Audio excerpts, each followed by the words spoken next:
Chapter 7. The Traitor's Name. Polycarp dipped his pen again and turned to the first task, the traitor. Judas. Mark had never told Judas's fate, leaving him only as a shadow at the edge of the crucifixion. Matthew had written that Judas hanged himself in remorse, his blood money used by the priests to buy a field. Luke, in his gospel, kept silence. Polycarp considered the use of contradictions as Philo instructed. He would sharpen the riddle. Judas himself would buy the field. He would fall, burst open, and leave his entrails upon the earth. That should attract attention and beg the question, which was true? Polycarp smiled. None of them, and all of them. The contradictions themselves would be the clues, enigmas the wise could not mistake.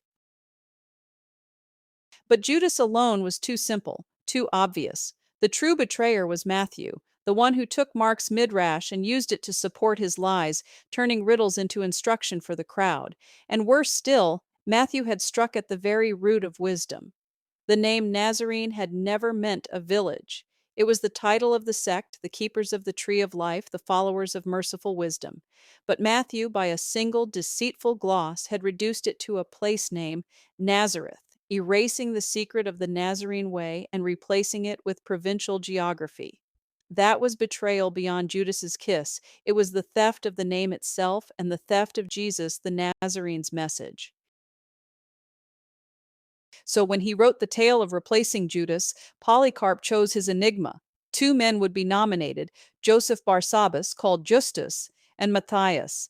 He smiled as he thought, Judas will not be replaced by Joseph, the son of his father Matthias. Joseph rejected his father's Yahweh and returned to father-mother. His contributions as Josephus, the Jewish historian, should have been enough for those with ears to hear to follow.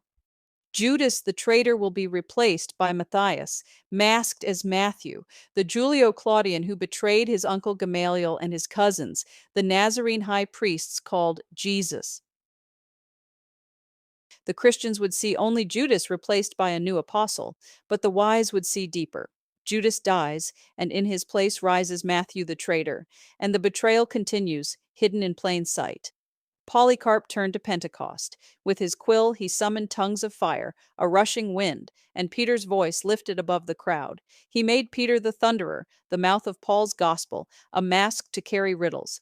The multitude in his tale would hear salvation in the name of Yahweh, but Polycarp smiled faintly. He stopped the speech before Zion, before the daughter, before Asherah's whisper in the syllables of Joel. To the blind it would seem prophecy fulfilled.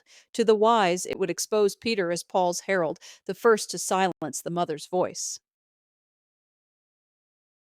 He turned the quill again and set Peter to cry out David's psalm, thrones and footstools, vengeance and triumph, the roar of Yahweh's line. But again he broke the voice before Melchizedek, priest of El and Elah, who brought bread and wine instead of blood.